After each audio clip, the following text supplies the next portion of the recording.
Thank you for joining us today. Today is our Substack day. And today we're going to find out about Substack, what it is, why you should consider it for yourself, either as a reader, and maybe I'm giving it away, that it's a place where you can read, but it's also a place where you can write. And sitting next to me is my dear friend, Pamela Sheppard. How are you, Pamela? I'm great.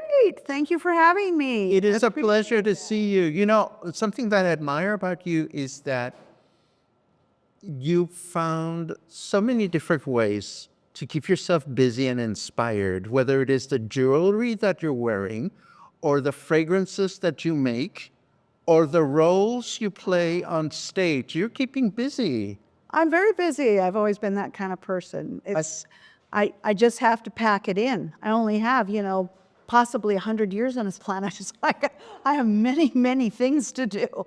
So, yeah, no, I love being busy, and I'm blessed by creativity, and I'm very excited about Puerto Vallarta is just like full of opportunities for people. It's amazing that way. It's in bigger cities, there's going to be a million little people like me, In Puerto Vallarta, there's just me, and so I get to try my hand at all kinds of things, and I've really enjoyed myself, and I will continue to do so. And you've discovered Substack. Yes. Okay. So here's the Substack thing. My daughter has a Substack account, and her name is Candy Downs, and her blog is Joint Custody. And her Substack, she is a comedy writer. She is hysterical, and it's all about her life living between her ex-husband and the father of her son, who live in two nearby towns, who are both best friends. And she has bedrooms in both houses, and her and the son go from one house to the other house during the week, depending on if it's a weekend or whatever. And it's a really unusual arrangement. And it's been going on now for, I think, 3 years. And they all get along great, and it's just this very odd little nuclear family. So she has a lot of insight on relationships and unusual families. And it's very, very funny. And actually, my grandson said something super funny the other day. I just have to tell you this. It's like random. But my daughter wasn't feeling good, and she had joint pain in her knees. And my 15-year-old grandson comes in, and she goes, "Oh, my knees are just aching." And he goes, "Oh, is it going to rain, Grandpa?" It's like, oh, God. So it's just funny little family stories. So my two daughters both encouraged me. They said, "Listen, you have 10,000 funny stories about our life. We had the wackiest little childhood. You have got to write them down, because we don't want to lose them when you're gone." And it's a good point. Okay, so you're getting to a point where I would like to start for those people that don't know what it is. Okay. What is Substack? Substack is a platform where you can write and publish your work, and they will publish it to people on your email list, people who subscribe. And the thing that's wonderful about this too is that if you have paid subscribers, they take a percentage and you actually make money. I had no idea I would actually make money, and I actually made money. And I was like, oh my gosh, that's crazy. You can choose to write and share your whatever you write with whoever wants to see it, or you can charge for the privilege. Yeah, it's up to them. It's up to the subscriber. Some people just have paid subscriptions, and you have to pay to read their stuff. I am just so excited when anybody reads my stuff. I'd be like, I'd pay them to read it. But yeah, so I started this June 7th and started writing in Substack, and it's a really easy platform to write in. It's a very easy platform to join. And the other thing is other writers will be reading what you write. And So you will develop this little community of people, of fabulous writers and writers who are maybe very similar to you, and you will get input from these other writers on like a chat, kind of like a Facebook chat, but it's all within Substack. And so that is another huge bonus, but you don't have to write to go on Substack. You can go on Substack and just read and be a subscriber. And if you're a subscriber, whoever you subscribe to, they put their work into your email inbox. So I could, because I get notices of what you write. Right. I don't remember exactly where because that's the kind of brain that I have. But people can subscribe to what you're writing and people can discover other writers maybe. Oh, definitely. Oh, wow. Yeah, definitely. There'll be suggestions for you. If you like this writer, you might like these other writers as well, because there's definitely genres.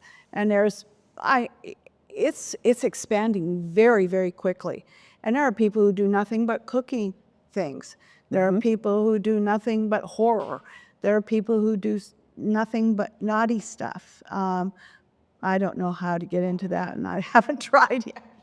Well, I mean, But erotica.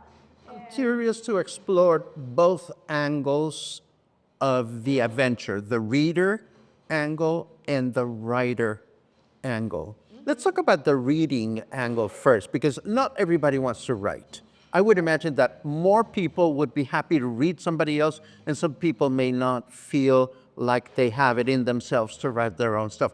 How has your world changed through reading stuff on Substack?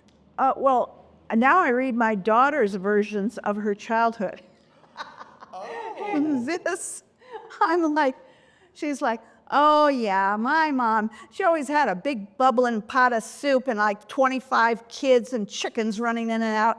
You know, it was just chaos. And I'm like, excuse me, we did not have 25 chickens running in and out. We only had Sophia Maria, and she was just in to have a meal of dog food. So do you actually get to comment on where? yes. Uh-oh. Does she comment on yours? Oh, yes. Oh, yeah. wow. So we have, different versions. And so I was so honored yesterday because this one writer posted that, oh, wow, I'm really, really enjoying this mother-daughter powerhouse writing team of Pamela Vallarta and Candy Downs. I was like, oh, I'm so touched by that, Has your relationship with your daughter changed as a result of the two of you writing on Substack? Yes, I think so. Yeah, because I ask her a lot of questions, and she asks me a lot of questions now, back and forth that maybe we wouldn't have shared, because we've opened up this whole, a lot of times we just seal off our past. And when you seal it off, maybe because of trauma, maybe because you had a rotten childhood or whatever, when you seal it off, you also seal off all the good stuff. You throw it all away with the good and the bad. And this way, I can pick and choose what I put in there. And quirky, funny, interesting things about our lives, and leave out things that were miserable, traumatic, and hard. And I put in a few things that that were hard. You have to in order to make a story make sense. But I don't drag my reader through that. Okay, let's talk about writing then. How has your life changed since you started writing on Substack? I only get 5,000 steps a day instead of 12.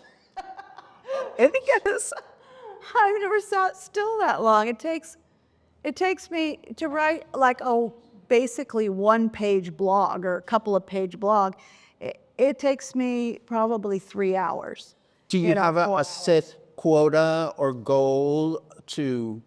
No, I don't. And like Candy, she'll come out with maybe one a week. I have been in the last, because I've only been doing it 6 weeks, I've got 37 blogs. And so that it is because it just started pouring out, So I probably in the future I'll quit driving everybody nuts in their emails with all these flaws. But I'm getting them that. I would imagine there are controls on how often you get notified or like. Well, they get published. You can schedule your publishing. Oh, Which is really nice because if I feel particularly prolific during a week, I can write 6 blogs and then have them come out in different times throughout the next few weeks. So I will get more controlled. But right now I'm so excited and I'm just gobbling it up. And I think of something new every day that I want to share. And so, yeah, I've kind of been all over the place in my life. I've been a baby drag queen, and I've been a revolutionary, and I'm not writing the stuff about being a revolutionary, however. why not? Because of political repercussions. Huh? Well, at least till I get back from my trip to the U.S. and I know I'm safe in Mexico. Then maybe I'll do it. Now, you said something when you signed up for this interview. You said something that caught my attention. You said you are writing on Substack and it's blowing up. What is blowing up for you in Substack? Well, blowing up for me is not blowing up for someone else because I've now seen writers that have 25,000 subscribers, and that is not me. But I expected nothing. I was writing for my children and my grandchildren and my great-grandchildren to come so that they would have a historical account of what was that grandma like, what was her life. What was she up to? Yeah, and I didn't have that from my mom and my grandma. I wish I could go back in time and ask them so many questions about what their lives were like during the time period. I can't. And so I'm going to gift this to my future generations. But, okay, so I started on June 7th. So what has that been, 6 weeks, 7 weeks? And within the first week, I had 35 subscribers, and I had a bunch of paid subscribers, and I made $100, and I was like, what is this? I had 1,600 reads right off the bat. I love it. So, and that has continued. Now I'm up to, I think, 66 subscribers, and it stays at about 15 to 1,600 reads. What would you recommend to someone that may be on the fence about Substack as a writer, not as a reader, but as a writer? If what would you recommend to someone who is thinking about it and maybe not completely decided to do it? Just go into it and do a post and see what you think. It's a way to preserve your writing as well, because I've had some trouble with preserving my writing in emails or preserving my writing online, and your computer goes down. I lost a lot of work because I had to change computers, and I didn't buy into the iCloud and preserve everything the way I should have. So I actually print out a lot of stuff, so at least I have it. But yeah, even Facebook, it was like I lost some material there. So that's one good thing about it. The other thing is just test out the water. And you can go back in and go back to that post, and if you want to change it, you want to edit it, and then you want to re-release it, you can restack it. It's called restacking it. Oh. And you can do that at any time. We will be featuring your Substack address once we author and edit the whole thing. But if I was to ask you in a short statement, what are you writing about, what would the answer be? I'm writing about my life and how that progressed, and my life in the Pacific Northwest particularly, because it's the Pacific Northwest has changed a lot since the 1950s and 60s. So I've got a whole section that's all about Seattle, and a whole section that's all about Vashon Island. And right now I'm working on Point Roberts, Washington, and wading out at the beach and catching crabs with my bare hands, and picking blackberries, and my kids going, "Oh God, not crab again tonight." Well, it is always nice to see you doing something that keeps you inspired and keeps you entertained. And I trust that a lot of people will want to read you. Is there anything that we're missing? No, I don't think so. But yeah, Pamela Vallarta, Substack.com. That's all you have to put in, and it'll take you right there. Excellent. Well, there you have it, guys. This is our first of 2 Substack interviews today. Pamela, thank you so much for joining me. So much. And I look forward to reading more of your adventures. All right. Thank you.